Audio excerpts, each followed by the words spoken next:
Greetings and welcome to Worldbuilders Ministries. In this video I will be writing a series of Zen stories and short exercises for world builders, seeking to help the new world builder grow into the best version of himself he can possibly be. At the end of the video I will give you various prompts. After watching this video, don't forget to check out my second channel, Nation Roleplay Discord server and Micah's Discord server. Keep on the discussion in the comments section, for only those who promote blasphemy against the Lord will be taken down. Now onto the video.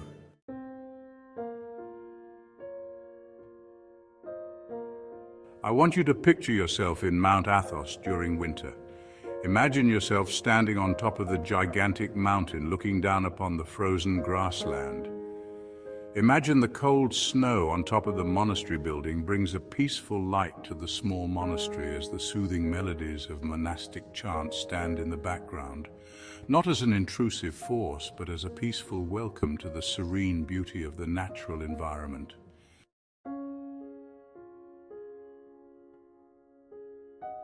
On top of this mountain, you see two wise and holy men in the midst of conversation. One of them is a writer, and the other is a world builder, and the two of them continue their long discussion. The writer points to his stories, emphasizing the personal discoveries and calls to faith within them. He explains the creative passion he has in detailing the farmer's anguish upon the death of his wife, comparing it to the world builder writing his world, even going far enough to say that the world builder is writing a doctoral thesis about snow instead of creating genuine art. However, the world builder, in his wisdom, asks a calm question. Who made the snow? That question is the essence of world building. While writers write complex stories about character development, world builders are motivated by a grander scale. However, that doesn't mean that I'm here only for world builders, as world building and writing are very similar forms of art. As long as you place your art to a high standard and you keep it going higher and higher, that's what matters. Here's another short story to illustrate my point.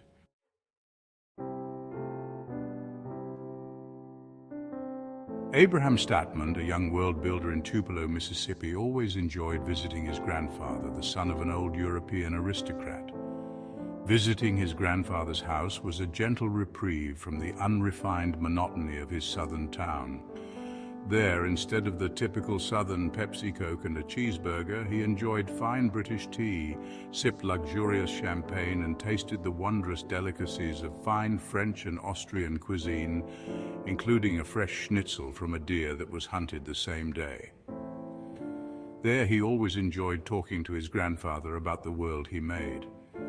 However, these worlds were not made well, as they were filled with constant tropes, stolen ideas, and constant contradictions without a central point to them. His grandfather, while always loving and initially supportive, grew increasingly furious at his grandson's new worlds, as none of them were designed properly or even held to a standard. They were fun hobbies, sure, but they could be something so much more. When he finally decided to confront his grandson about the quality of the worlds he made, the grandson arrogantly responded that all worlds are the same and there's no such thing as better or worse art. This angered the grandfather to no avail, but instead of continuing the argument, he decided to prove his grandson wrong at his next rendezvous. Next time his grandson arrived, he was in for the exact opposite of a treat. His grandfather presented him a small glass of Pepsi Coke and a well-done deep-fried steak from the local diner. Unlike the typically air-conditioned house, the grandfather decided to turn it completely off, leaving his grandson to sweat in the immense heat. The grandfather even looked different, trading his fine aristocratic clothing for a simple t-shirt and shorts. Of course, the grandson felt offended, rightfully so, but the grandfather's response was poignant. Isn't there no such thing as better or worse art?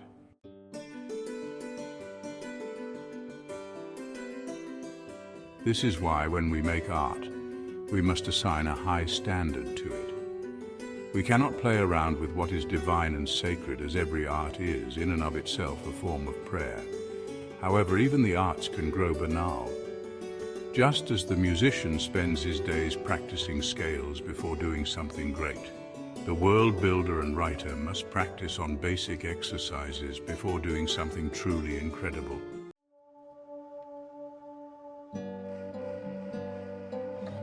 Now, what are some good exercises to start? When I tell you, I want you to pause this video and take a look at the area you're in. No, I mean really take a look at it. It could be your room, your car, or wherever. But I want you to be cognitively aware of it. What do you see? What do you hear? What do you smell? That is where you're at. Don't pontificate, just think. Then if it's safe or possible, I want you to write that down somewhere. Could be via a computer like I'm using now, but just write the first thing that comes to your mind. It's a perfect opportunity to do so in the comments section. I'm looking forward to the engagement. Don't forget to unpause when you're done with the exercise. Okay, pause the video. While this exercise is technical and boring, it's necessary for all writers to do. Treat it like how a musician would practice scales. Now that you've written yours in the comments section, I'll write something for myself and you can judge if I have a point or not.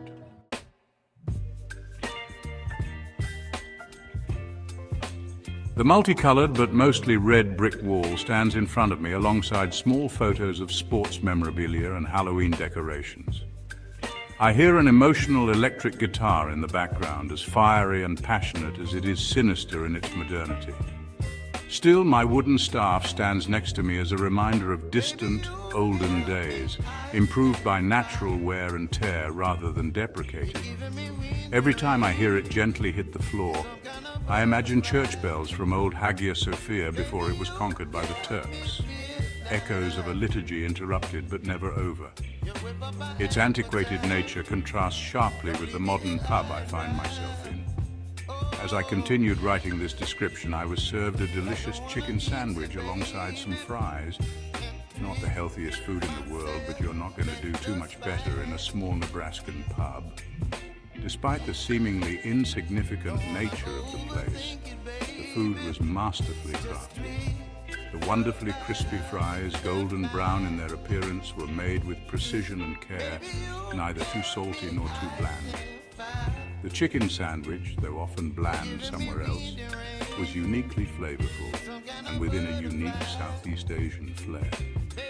It was all washed down with a sweet mocktail crafted with the carefree passion of a waitress who knows what she's doing.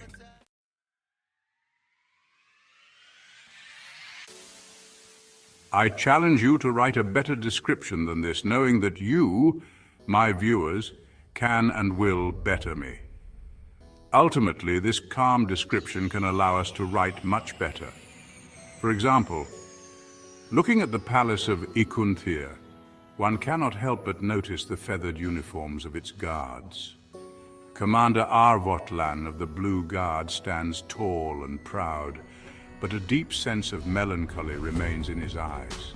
Regardless, you continue your walk, making sure not to be melodramatic or ruthless, as you are a common peasant from the arid province of Kirul.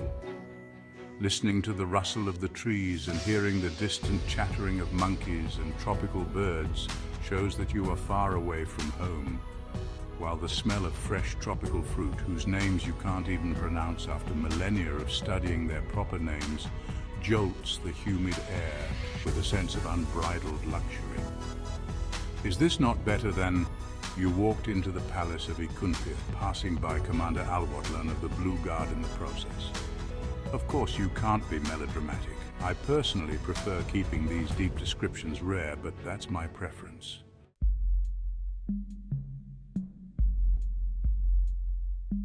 Ultimately, write what you want for as long as you hold yourself to a standard. That's okay. For what is art if not a prayer to God?